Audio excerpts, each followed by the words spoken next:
Alors bonjour à tous et à toutes et bienvenue dans ce webinaire. Alors avant de commencer, je vous propose d'attendre 1 minute ou 2 que, tous les participants se connectent.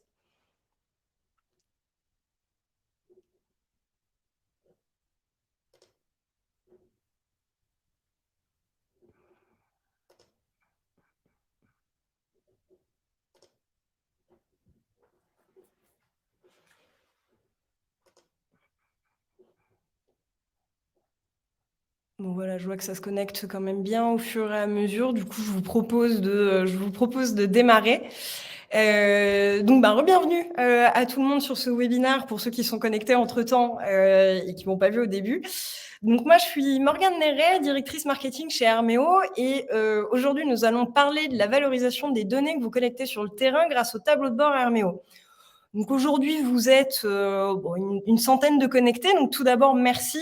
Pour nous, c'est vraiment un signal fort parce que ça vient confirmer qu'on adresse les bons sujets lors de nos webinaires qu'on organise à peu près tous les mois. Donc vraiment, merci beaucoup d'être connectés aussi nombreux sur ce webinaire. Avant de commencer, je voudrais vous faire quelques petites précisions techniques sur la façon dont on va se dérouler le webinaire. Pendant la présentation, vous allez bien sûr pouvoir réagir en direct si vous le souhaitez. Et donc pour ça, je vous invite à utiliser l'onglet chat de notre outil de webinaire. Si vous avez des questions, là par contre, je vais vous demander de les poser sur l'onglet questions. Nous, derrière, on va faire une sélection des questions qui auront été le plus posées pendant le webinaire afin d'y répondre en fin de présentation. Et pour les autres questions, moi, j'ai des collègues qui sont là avec moi. Ils vont tenter de vous répondre directement aussi pendant le webinaire, directement dans l'outil.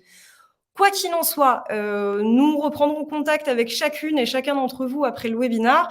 Et à cette occasion, nous pourrons répondre aux questions qui seront restées sans réponse aujourd'hui si vous en avez encore. Alors, je vous propose de démarrer. Donc, tout d'abord, comment va se dérouler ce webinaire, donc côté agenda? On va commencer par une brève présentation de l'entreprise et de la solution Herméo, et ensuite je passerai la main à mon collègue Frédéric Aume, donc lui qui est data analyst chez Herméo, et lui, il vous fera finalement ce que vous attendez le plus, on ne va pas se cacher, la démonstration de notre solution. Et il va vous montrer deux choses aujourd'hui. Donc d'abord, il va vous montrer comment Herméo s'intègre à vos processus Excel existants. Et surtout, il va donc vous montrer les différents tableaux de bord que nous mettons à disposition de tous nos utilisateurs pour les trois principaux cas d'usage qu'ils rencontrent, donc à savoir le suivi d'intervention, la gestion d'anomalies et le suivi des équipements. Enfin, donc comme je vous le disais, je reprendrai la main pour les 5-10 dernières minutes de la session afin de répondre aux questions qui auront été le plus fréquemment posées pendant la session. Je vous propose de démarrer. Donc commençons avec la brève présentation d'Herméo. Donc Herméo, qui nous sommes? Donc Herméo, nous sommes un éditeur de logiciels et nous faisons partie du groupe Causeway Technologies, qui lui-même est éditeur de solutions à destination des industriels. Donc Herméo, c'est une entité du groupe Causeway, lequel développe la solution Herméo, la distribue, la déploie chez les clients et en assure le support. Aujourd'hui, Herméo est déployé dans une soixantaine d'entreprises, donc dont vous pouvez retrouver certains des logos sur le slide là que vous voyez à l'écran. Nous sommes présents aussi bien chez des donneurs d'ordre que chez des prestataires de services. Et en termes de taille d'entreprise qu'on va adresser, on nous retrouve aussi bien chez des PME que dans des grands groupes, en passant par des ETI. Nous adressons tous les secteurs de l'industrie et même si on observe que nos clients sont principalement répartis dans 5 secteurs d'activité, à savoir le transport, l'énergie, la construction de BTP, l'inspection et le manufacturing. Et là, vraiment, une des forces d'Herméo, c'est que nous couvrons de nombreux cas d'usage donc chez ces différents acteurs. Et au sein même de nos clients, on va nous retrouver dans différents services, puisque Herméo est utilisé aussi bien pour faire de l'installation, de la mise en service d'équipements, que pour de l'exploitation, de la maintenance des équipements. Et on va aussi être présent sur des cas d'usage de type d'audit à inspection QHSE. Comment Herméo est né? Donc Herméo vraiment est né à partir d'un constat qui est que depuis quelques années maintenant, le digital est de plus en plus présent dans les entreprises, mais on se rend compte qu'il reste vraiment un parent pauvre de cette digitalisation qui est le terrain. Et donc on sait que la transformation digitale prend du temps puisqu'il faut revoir les outils, il faut revoir les processus, il faut faire de la conduite du changement en interne, bref, beaucoup de choses. Mais ce manque de digitalisation des opérations a tout de même quelque chose d'assez aberrant, hein, quelque part, puisque d'une part, on sait que les activités terrain sont de plus en plus critiques pour la performance d'une entreprise, et d'autre part, voilà, on est aujourd'hui dans une période où, avec la digitalisation, vraiment les méthodes de management ont évolué, puisqu'aujourd'hui la prise de décision doit être informée, donc c'est-à-dire qu'elle doit se fonder sur de la donnée. Et donc comment tout ça se traduit concrètement, pardon. D'un côté, on observe que les opérateurs terrain doivent encore imprimer leur checklist ou leur procédure avant de partir sur le terrain. Ils doivent effectuer leur reporting de façon manuelle, ce qui peut entraîner des erreurs lors de la réalisation des rapports et avoir des conséquences vraiment sur la fiabilité des informations qui vont être connectées. Et de plus, lorsque ces opérateurs sont sur le terrain et qui s'apprêtent à réaliser une intervention, donc comme une opération de maintenance ou une ronde d'inspection, en fait, ils vont pas avoir accès aux informations dont ils ont besoin. Si on va un petit peu de l'autre côté, donc on va regarder ce qui se passe du côté des superviseurs ou même plus généralement du management. Eux, vraiment, ils vont avoir du mal à obtenir une vue complète, exhaustive, à jour sur le statut de l'avancée des travaux et de l'état des équipements. Et tout ça, c'est principalement dû à une sous-digitalisation des opérations. Donc, pour les superviseurs, va vraiment y avoir un souci au niveau de la traçabilité des interventions qui va vraiment pas être complète. Ils vont pas avoir de visibilité sur les rapports ou les travaux réalisés. Le reporting des opérateurs étant encore trop souvent manuel, comme on se le disait un petit peu juste au-dessus, tout ça, ça peut entraîner des erreurs de saisie ou même parfois des oublis. Donc là, on va avoir une problématique finalement de manque de qualité et de fiabilité des rapports. Et dans le meilleur des cas, on observe que l'opérateur ou le superviseur vont avoir une application mobile pour les accompagner dans certaines des actions qu'ils vont avoir à réaliser, mais cette application ne va pas être complète et on va devoir passer finalement du papier à l'application, on va devoir jouer entre plusieurs applications mobiles pour réaliser les activités. Donc finalement, si on met un petit peu tout ça ensemble, on se rend très rapidement compte en fait que les responsables, ils manquent vraiment de données fiables, historiques et surtout exploitables pour suivre au mieux et optimiser les activités. Et donc nous vraiment, c'est pour ça que nous avons créé Herméo, qui est la solution mobile qui va vous permettre de digitaliser l'ensemble de vos processus et documents à destination du terrain et qui va vous permettre de transformer vos formats papier en fichiers numériques interactifs. Donc, chez Herméo, nous mettons à disposition des opérateurs une application mobile à partir de laquelle ils vont connecter vraiment toutes les données terrain et pouvoir réaliser toutes leurs activités.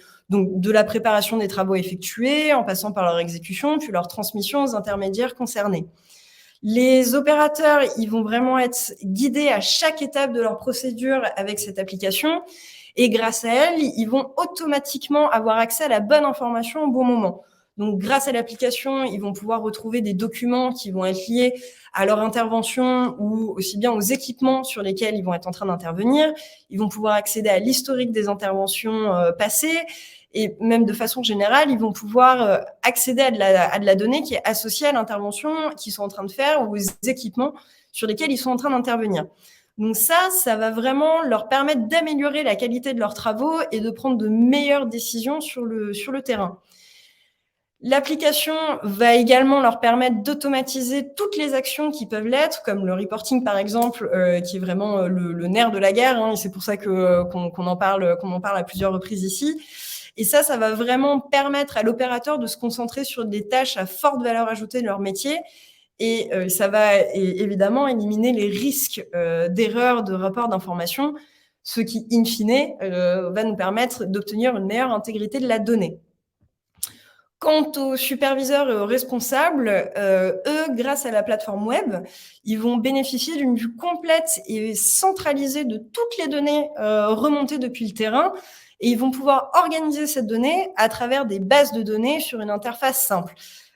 Ici, je voudrais vraiment insister un petit peu sur ce point des bases de données puisque au-delà du sujet qui va nous intéresser aujourd'hui sur la valorisation de vos données, ces bases de données sont vraiment une véritable force d'Herméo, et notamment face aux solutions concurrentes. Puisqu'avec nos bases de données, en fait, Herméo, nous prenons vraiment en charge toute la procédure de standardisation et de stockage des données. Donc, vous n'allez pas avoir besoin de passer par un ETL, un data lake ou même un data warehouse pour collecter et exploiter votre donnée. Vous allez pouvoir l'organiser dans nos bases de données grâce à des attributs. Vous allez pouvoir les hiérarchiser, par exemple, en implémentant des relations parents-enfants entre vos différentes ressources. Donc, finalement, grâce à ça, grâce à ces bases de données, les managers vont facilement suivre la donnée en temps réel. Ils vont pouvoir les retranscrire à travers des tableaux de bord, et grâce à ces tableaux de bord, ils vont pouvoir obtenir une vue instantanée sur l'état des équipements ou encore sur l'avancement des interventions effectuées, par exemple. Et grâce à ça, vraiment, les responsables vont pouvoir prendre des décisions rapides, éclairées, et vont pouvoir mettre en place vraiment les actions nécessaires pour optimiser les opérations sur le terrain. Et enfin, quelque chose qui est très important là-dessus, c'est que vous allez pouvoir connecter vos procédures terrain qui ont été digitalisées et vos bases de données Herméo directement à vos logiciels d'entreprise.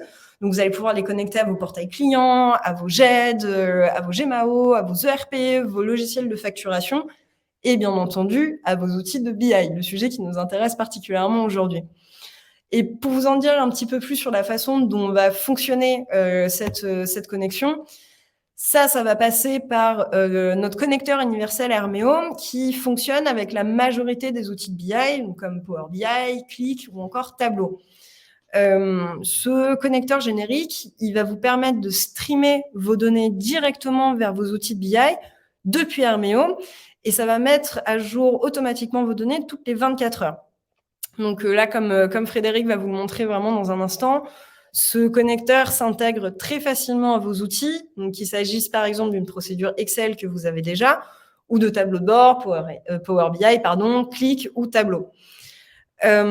Si cette fréquence de mise à jour de toutes les 24 heures ne vous convient pas, on vous propose aussi une intégration API avec vos outils qui, là, va directement alimenter vos tableaux de bord à la fréquence que vous souhaitez. Alors ça va peut-être vous demander un petit peu plus de ressources en interne, puisqu'il va vous falloir mettre en place certains connecteurs vous-même à travers l'API. Mais vraiment, ce qu'il faut retenir ici, c'est que grâce à cette API, tout est dans l'absolu, tout est faisable, tout est paramétrable pour vous de votre côté. Bon, donc tout ça, ce sera beaucoup plus clair à travers des exemples. Et donc pour ça, je vais passer la main à Frédéric, qui va s'occuper de vous faire la petite démonstration de notre intégration Excel et de nos 3 principaux tableaux de bord. Donc, écoute, Frédéric, je te repasse la main. Donc, troisième partie, présentation de cas d'usage et exemple de tableau de bord. Dans cette partie va se dérouler en 3 points réellement. L'idée, c'est que je vous présente d'abord un premier cas d'usage avec Excel, parce qu'on sait que beaucoup d'entre vous avez des procédures Excel. Ensuite, je vais vous présenter 2 tableaux de bord qui ont été construits à travers des données de démonstration suite à un questionnaire qu'on a fait tourner autour de nos clients sur les cas d'usage auxquels Herméo a apporté le plus de valeur. Donc, sans plus attendre, allons directement dans la présentation du cas d'usage Excel. Donc, l'intégration de vos processus Excel existants. L'idée, c'est que beaucoup d'entre vous et énormément d'industriels, même hors de l'industrie, tout le monde utilise Excel. Excel est vraiment au cœur d'énormément de métiers. C'est quelque chose qui est pratique, simple d'utilisation. Tout le monde est familier avec ces processus de calcul. Et souvent, du coup, dans l'industrie, des KPI sont mesurés, des procédures sont faites entièrement en Excel. Donc, il y a certains enjeux qui viennent avec cela. Un premier enjeu qui est d'automatiser vos processus. L'idée, c'est que même si tout le monde utilise Excel, ça peut être lourd et un peu fastidieux. Il va peut-être falloir réinsérer des données, modifier certains des calculs, ce genre de choses-là. Et l'idée, c'est d'avoir vraiment tout cela qui est fait automatiquement, d'automatiser vos processus.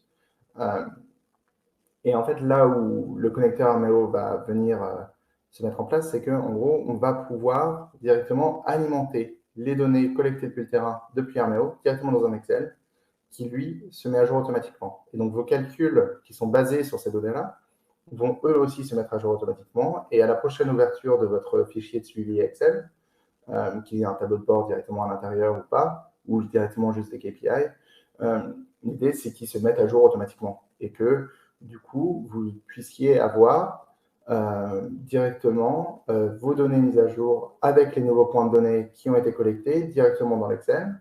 Vous allez pouvoir produire des analyses détaillées sans effort réel, sans changement surtout. C'est exactement les mêmes procédures que vous connaissiez, sauf que la seule modification faite va vraiment être celle de pouvoir produire des analyses détaillées. Ensuite, un troisième point, c'est vraiment, avec ces Excel, souvent vous avez le besoin de communiquer sur les données. Donc, à partir de là, vous allez vouloir peut-être, par exemple, communiquer sur des KPI et donner des résultats de façon efficace à des chefs d'équipe, à des personnes concernées, des stakeholders, qui, eux, ont besoin d'avoir ces données le plus rapidement possible. L'idée avec l'intégration de ce processus-là et l'intégration de la connexion Hermeo directement dans Excel, c'est que cette personne qui va créer et manager l'Excel va toujours avoir un travail, va toujours devoir gérer l'Excel, mais une fois qu'il a partagé ce fichier au sein des stakeholders, il ne va plus devoir le faire car les données vont se mettre à jour automatiquement. Il n'y aura plus besoin de coller et d'enlever ces données. Et la seule partie et le seul travail qui restera sera un travail de mise à jour des changements de calcul, ce qui arrive plus rarement, ce qui allège du coup énormément ce genre de travail-là. Donc, je vais vous présenter une petite démo de comment ça marche, comment est-ce que le connecteur marche directement depuis Hermeo. Je pense que ce sera beaucoup plus simple de voir et de se projeter de cette manière-là. Donc, passons à la démonstration. Très bien, donc je vais rentrer ici, directement dans Hermeo. Donc, comme vous pouvez le voir ici, on voit la plateforme Hermeo. Pour ceux qui ne la connaissent pas, voici notre plateforme. Comme vous pouvez le voir sur la gauche, on peut gérer des documents, des bases de données, des utilisateurs, des interventions, des dashboards, import-export. L'idée, c'est que directement, donc, depuis ces documents que vous avez digitalisés, donc vous pouvez voir, imaginons que tous ces documents sont des procédures que vous avez digitalisées, vous allez pouvoir collecter ces données. Où est-ce que ces données collectées vont? Elles vont dans l'onglet base de données. Base de données où vous pouvez justement avoir une référence de toutes vos bases de données, sachant que ces bases de données peuvent contenir ce que vous voulez, que ce soit des sites, par exemple ici, ou des équipements, des actifs, des bâtiments, je ne sais quoi, des choses qui sont spécifiques à vos cas d'usage, des rails, des quantités de métal, voilà. Dans ces bases de données, vous allez la nommer comme vous le souhaitez, référencer vos actifs soit à travers un formulaire, soit à travers un import, parce que vous avez déjà des données existantes. Vous allez pouvoir lui définir des attributs. Donc, on peut voir une liste d'attributs que j'ai définis spécifiquement pour un site, donc un contact client, des coordonnées GPS, parce que les formulaires Hermeo permettent de collecter des données GPS, l'email d'un client, des photos, et comme on peut le voir ici, du coup, ça va venir peupler et structurer cette base de données à travers des colonnes et une structure qui vous est propre. Donc là, j'ai les coordonnées du premier site. On peut voir que j'ai une photo que je peux accéder ici sur ce premier site. Très bien, est-ce qu'il est encore opérationnel? Voilà, ce genre de choses-là. L'idée, du coup, l'exemple que je vais vous donner, du coup, sera plus faire un équipement. Donc, si j'ai imaginons que je vais prendre une vanne ici. Donc là, c'est une autre base de données contenant seulement des vannes qui, elle, a ses attributs propres que nous avons définis nous-mêmes. Donc ici, encore une fois, on peut voir qu'il y a une héritant, que chaque vanne hérite des données qui lui ont été données par son site. Donc, par exemple, là, on peut voir le chantier, on peut voir certaines données qui lui sont données. On peut voir que chaque vanne a ses propres coordonnées, a aussi une photo et a certaines mesures qui vont pouvoir être changées au cours du temps. Donc c'est très bien, vous me direz, une fois que maintenant que j'ai toutes ces données qui ont été collectées depuis le terrain à travers mon formulaire et qui ont été référencées et structurées directement dans ma base de données, comment est-ce que je fais pour les exporter? Donc là, vous allez pouvoir venir ici, cliquer sur exporter vers Power BI. Donc là, c'est vraiment le processus avec le connecteur simple qu'on a créé spécifiquement pour des gens qui ont une connaissance très faible en informatique. L'idée, c'est vraiment de venir de vous permettre de vous concentrer sur vos workflows, de vous permettre de vous concentrer sur vos processus métiers, sans avoir ce frein technique qui peut rentrer dedans, tout en gardant la capacité, si vous voulez, de faire une intégration API, de faire des choses qui sont plus poussées, si vous avez les mesures de faire vraiment des procédures plus techniques. Donc, pour exporter cette base de données vers Power BI, j'ai cliqué donc, sur la droite. Je suis du coup dans cette fenêtre exporter automatiquement vos données vers Power BI. Je continue ici. Je vais nommer mon export. Donc, par exemple, van webinar. Ensuite, ce que cela va faire, c'est que nos serveurs vont créer un lien vers lequel vous pouvez accéder vos données grâce à une clé sécurisée qui vous est propre, qui vous est donnée initialement la première fois que vous faites cet export.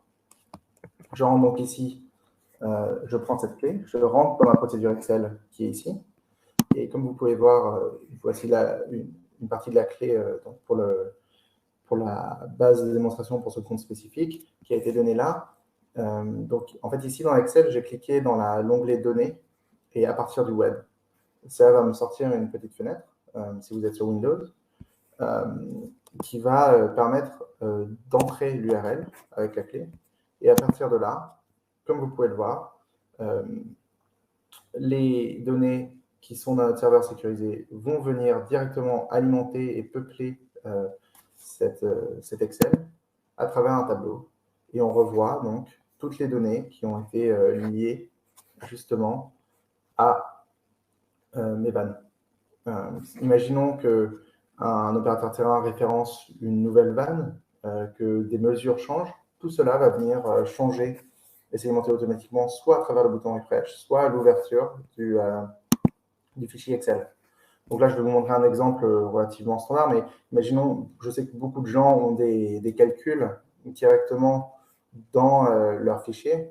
L'idée, c'est que ici, vous allez pouvoir calculer vos KPI directement sur la mesure. Donc, imaginons, je prends la puissance, hein, je fais quelque chose de très basique, mais donc je rajoute ici, cette colonne calculée va venir se mettre à jour, en fait, à chaque fois qu'il y a des changements directement, puissance, ici. Donc, c'est vraiment quelque chose qui est très puissant parce que c'est une procédure qui va être automatique. Si après vous partagez ce fichier Excel à un autre de vos utilisateurs, à un stakeholder qui est important, lui, il va aussi avoir ces attributs qui se mettent à jour automatiquement sans avoir à toucher à quoi que ce soit en termes de gestion de données. Donc, vous pouvez le voir, je peux cliquer refresh ici. On voit que ça charge les données. C'est bon, c'est déjà chargé. Les 72 nouvelles colonnes sont rechargées et on les a ici avec des valeurs mises à jour. Très bien, voici pour l'exemple Excel. J'espère que ça parle. Bien sûr, si vous avez des questions spécifiquement sur cette partie, n'hésitez pas. Que ça soit, je sais que je ne rentre pas trop en détail spécifiquement sur la plateforme parce que c'est quelque chose que certains d'entre vous connaissent déjà et c'est quelque chose aussi dont on parle énormément dans nos autres webinaires. Je vous encourage fortement de les regarder si vous en avez le temps. Et si ça vous intéresse, donc là, vu qu'on se concentrait plutôt sur justement cette gestion de données, je me concentre plutôt sur la partie après. Mais surtout, n'hésitez pas à poser des questions si vous avez des questions sur la plateforme ou sur cette connexion Excel. Mais là, je voulais vraiment vous montrer en fait à quel point c'est simple d'exporter des données et d'avoir cette mise à jour automatique depuis un menu. L'idée, c'est que tout soit vraiment fait de façon la plus simple possible. Très bien. Donc ça, c'était dans Excel, parce que vous avez des procédures Excel. Maintenant, on va passer à des tableaux de bord qui ont été faits pour des cas d'usage. Donc, notamment la gestion d'anomalies, qui est un de nos cas d'usage forts que nos clients nous ont monté. Donc, l'enjeu de la gestion d'anomalies, il y en a plusieurs. Donc, d'abord, c'est d'améliorer le relevé d'anomalies.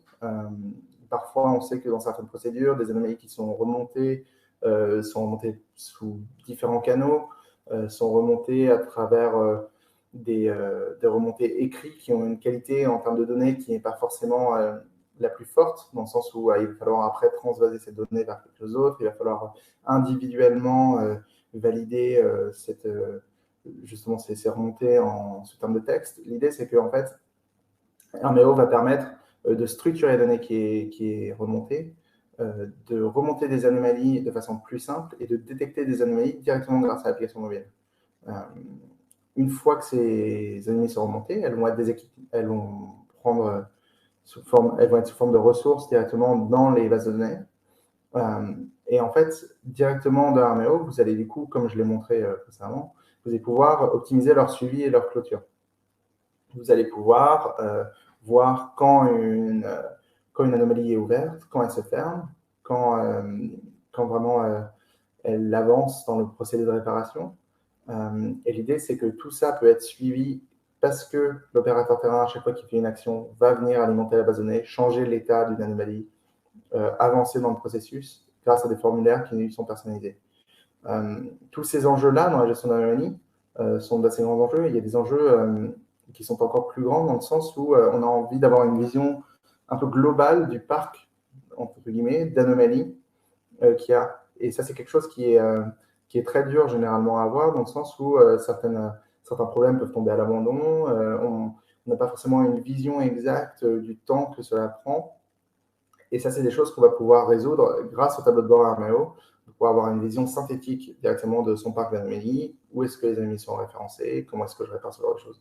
Bien sûr, moi j'utilise le terme anomalie aujourd'hui, mais ça peut tout aussi bien être un défaut pour vous, ça peut être vraiment en termes de terminologie, je pense que vous voyez ce à quoi je fais référence, mais ce n'est pas forcément le terme que vous utilisez dans votre travail aujourd'hui. Donc, avec ces tableaux de bord, on va essayer d'avoir une meilleure visibilité sur le respect des niveaux de service. Imaginez, vous êtes un sous-traitant, vous allez peut-être des rendus obligatoires en termes de service. Et ça, c'est quelque chose qui va pouvoir être fait directement et automatiquement grâce au tableau de bord RMEO. Les exemples de cas d'usage, il y en a énormément. Donc, ça va de la fiche d'observation aux inspections, des rondes, toutes sortes de rondes, que ce soit des rondes de maintenance, des rondes prédictives, des rondes préventives. Tout cela va pouvoir alimenter des gestions d'anomalies. Vous avez peut-être des rapports journaliers que vous devez fournir. Cela rentre un peu dans le cas de la gestion d'anomalies, dans le sens où on va peut-être générer des anomalies dépendant des choses qu'on voit lors de notre rapport journalier. Donc, je pense qu'il vaut mieux que je vous montre. Donc, on va rentrer du coup à nouveau ici. On va aller directement dans Power BI. Donc, je vais terminer ça. Ici, j'ai donc un template qui a été créé spécifiquement pour la gestion d'anomalies. Comme vous pouvez le voir, donc, cette gestion d'anomalies nous présente toutes sortes de KPI. Je vais peut-être refresh parce que je vois que certains des indicateurs ne se sont pas actualisés. L'idée, c'est que, en fait, dans cette gestion d'anomalies, vous allez pouvoir avoir toutes sortes de KPI. Donc, que ce soit de la gestion sur quel équipement est-ce que l'anomalie a été faite. Donc, tout est interactif. Je peux sélectionner seulement les vannes, ce qui est la base de données vannes qu'on a vu plus tôt. Je peux voir ici si elles étaient en cours, référencées ou soldées. Donc ici, par exemple, je peux voir que celles qui sont référencées dans les vannes, sur des vannes, des anomalies de vannes, on peut voir globalement qu'elles sont majoritairement critiques ou majeures. Pourquoi sont-elles seulement référencées, non soldées ou en cours? Je peux voir que c'est majoritairement des fuites ou de la rouille, qu'il y a beaucoup en taux de traitement, qu'il y a énormément d'anomalies qui sont en réalité juste référencées. Je peux aussi modifier le temps et la date. Et en fait, l'idée, c'est qu'avec ce tableau de bord-là, tout va venir s'actualiser directement depuis RMEO. Donc, sans plus attendre, je vois qu'il y a un petit problème sur Power BI, excusez-moi, en termes de rendu sur la carte. Là, voilà. Excusez-moi, c'est ma connexion Internet qui peut être parfois un peu capricieuse. Mais on va pouvoir directement venir géolocaliser du coup ces anomalies. Comme vous le savez, je l'ai dit, on peut géolocaliser des équipements, des actifs directement dans RMEO. Vous allez pouvoir voir où est la répartition de ces anomalies. Si je retourne ici, que je sélectionne, je ne sais pas, par exemple des anomalies de fuite, on va pouvoir voir spécifiquement dans les anomalies où sont mes anomalies de fuite, où sont mes anomalies de rouille. Est-ce que j'ai des zones spécifiques? Par exemple, je vois que des problèmes de graissage arrivent seulement dans le nord de mes sites. Je vais pouvoir planifier des dispatchs de variations d'anomalies spécifiquement dans ces sites-là, voire avoir une certaine couverture. Et si je veux voir plus de détails, je peux voir spécifiquement quand est-ce que ça a été pris en charge, pourquoi. Et donc, l'idée avec tout cela, c'est vraiment qu'il n'y ait aucune limite, que vous puissiez directement venir alimenter vos données, créer vos propres KPI. Vous avez peut-être vos propres KPI que vous voulez suivre, vos propres mesures que vous voulez suivre. Tout cela est modifiable et directement donné. Donc, il faut savoir avec aussi ces templates de démo Power BI, c'est qu'on vous les donne gratuitement afin de commencer cette démarche Power BI si vous n'avez pas déjà vos tableaux de bord. Cela va vous permettre directement de pouvoir suivre ces anomalies et d'apporter énormément de valeur aux données collectées du terrain. Vous allez pouvoir prendre des décisions qui sont relativement intelligentes sur des données très spécifiques qui sont les vôtres. Donc maintenant, je vais retourner au dernier cas d'usage parce qu'il nous reste un peu moins de temps, je vois. Le suivi d'intervention. Donc, le suivi d'intervention est un autre des cas d'usage qui nous a été remonté comme ayant énormément de valeur auprès de nos clients. Il y a plusieurs enjeux, bien sûr. Déjà, de 1, il faut mieux prioriser les interventions. Ça, c'est un des enjeux classiques du suivi d'intervention. L'idée, c'est que on a peut-être énormément de lots d'intervention. On ne sait pas forcément lesquels sont prioritaires. Et prioritaire parce qu'il y a énormément de facteurs qui vont rentrer dans le fait qu'une intervention soit prioritaire par rapport à une autre. Pour cela, Hermeo va vous permettre justement de classifier vos interventions grâce notamment à des attributs que vous pouvez leur définir. Et cela va vous permettre d'organiser vos interventions dans des dispatchs qui vont être optimisés et du coup optimisés grâce à cette priorisation que vous avez créée. Vous allez avoir une meilleure visibilité sur leurs avancements parce que vous allez pouvoir en live directement exporter vos interventions, qu'elles soient faites ou non, directement dans les tableaux de bord, dans vos outils de Gmao, vos outils de BI, directement pour pouvoir avoir une visibilité spécifiquement dans vos outils, justement sur toutes vos interventions. Est-ce qu'il y en a qui sont en cours depuis très longtemps? Est-ce qu'il y en a qui viennent de commencer? Quel est le temps moyen d'une intervention? Est-ce qu'il y a des périodes creuses sur certains mois? Est-ce que je peux optimiser mes interventions dans le temps, géographiquement aussi, ainsi que tous mes processus? L'idée, c'est que du coup, grâce à toutes ces informations qui vont être directement alimentées de Hermeo à Power BI ou à votre outil de BI de choix, vous allez pouvoir justement alimenter, prendre des décisions, faire un meilleur dispatch, ce genre de choses-là. Il y a énormément de cas d'usage. Que ce soit de l'inspection au rond technique de maintenance, des audits par exemple, si vous voulez dispatcher vos audits sur différents projets, organiser vos audits d'une meilleure manière. Est-ce que vous avez des rapports journaliers, pareil, des rapports de chantier, tout cela. Donc, je vais encore une fois vous faire la démonstration, ce sera encore plus parlant, je pense. Donc, voici le tableau de bord des interventions. On voit que la carte a chargé automatiquement cette fois-ci. Encore une fois, avec ce tableau de bord, ce que je tenais à dire, c'est qu'il est entièrement interactif dans Power BI. Il vient de données Hermeo qui ont été mises à jour automatiquement. On peut voir que donc là, l'équipe de maintenance a, par exemple, 21 interventions qui sont en retard, dont 11 qui sont à venir et 10 qui sont en cours. On peut voir la répartition géographique de ces interventions, sachant que tout cela est modifiable. C'est vraiment une base qu'on vous offre, que vous n'êtes même pas obligé d'utiliser. Vous pouvez définir vos propres KPI grâce à vos données, les intégrer, tout structurer selon vos besoins propres. Mais cela est ici un peu pour vous donner une idée de ce qui est faisable, peut-être. Vous pouvez voir la répartition des retards, par exemple, sur différentes procédures. Pourquoi est-ce que l'inspection d'équipement est autant en retard? Est-ce qu'il y a un problème spécifiquement dans mes équipes? Comment est-ce que je gère cela? Tout cela sont des questions que vous allez pouvoir répondre directement grâce à vos tableaux de bord qui sont intégrés directement dans Power BI grâce à Hermeo. Donc voilà, donc tout est interactif, encore une fois.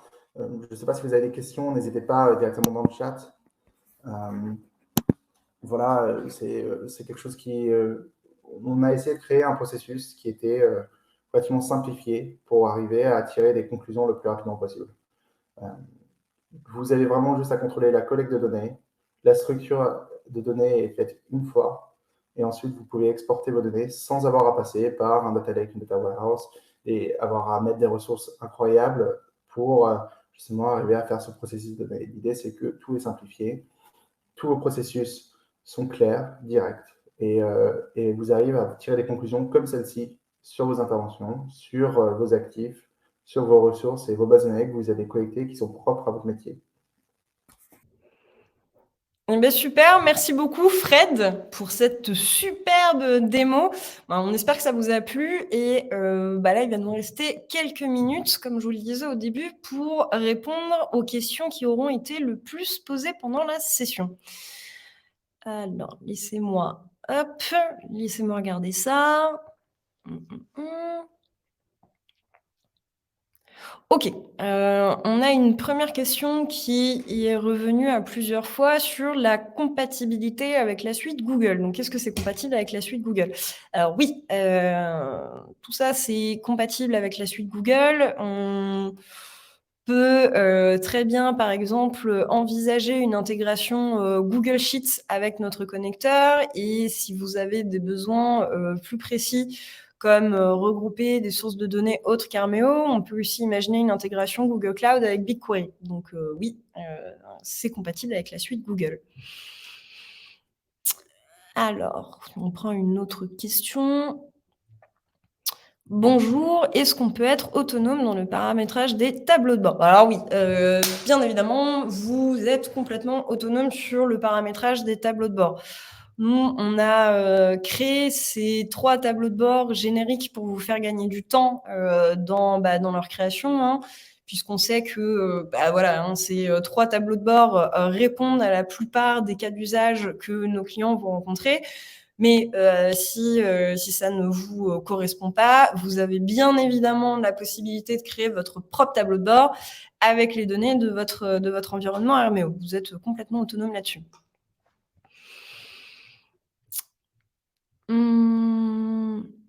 Donc, autre question, là sur le format des dates. Donc, est-ce que le format des dates est imposé ou est-ce que c'est flexible? Les dates, vous pouvez les afficher vraiment au format que vous souhaitez. Si vous voulez faire mois, date, année, année, date, mois, peu importe, ça vous avez vraiment la main dessus aussi.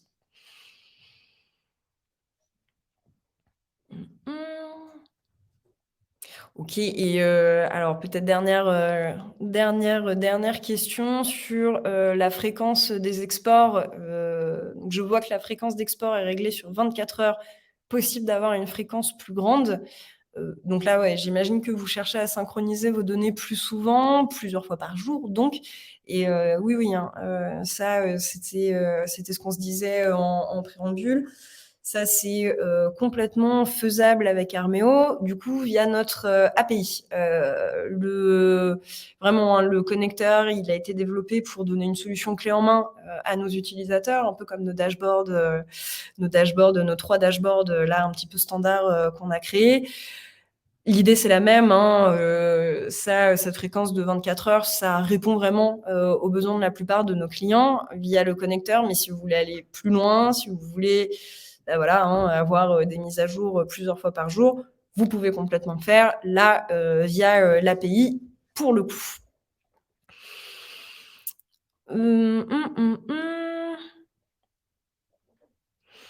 Ok, on a dernière, si on a quand même une petite question au niveau de l'intégration avec Tableau, les modèles que vous avez présentés fonctionnent-ils avec Tableau?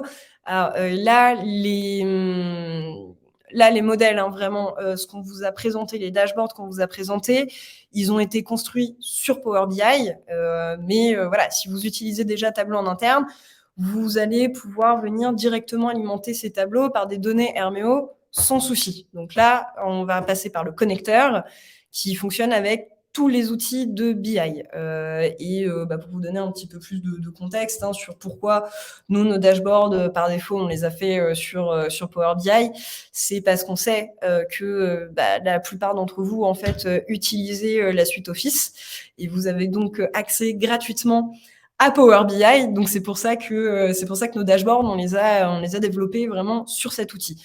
Mais voilà, comme on se le disait en tout début, vous êtes sur Power BI, vous êtes sur Qlik, vous êtes sur Tableau, vous allez pouvoir les faire vous-même, vos dashboards. Et ben voilà, on arrive à la limite de notre temps imparti. Donc, je vous propose de clôturer ce webinaire. Écoutez, franchement, merci beaucoup de nous avoir suivis sur cette session. Si il vous reste des questions, vous avez mes coordonnées à l'écran, donc n'hésitez pas à m'envoyer un petit mail sur le sujet. Quoi qu'il en soit, comme je vous le disais au début, nous, on va prendre contact avec tous les participants pour continuer à répondre à vos questions, pour vous demander ce que vous avez pensé de cette présentation et pour finalement voir avec vous quel serait votre intérêt pour déployer Herméo, pour déployer nos tableaux de bord Power BI dans vos activités. Merci beaucoup pour votre participation. Je vous souhaite un très bel après-midi et puis au plaisir de vous reparler, de vous revoir lors de nos prochains webinaires. Au revoir.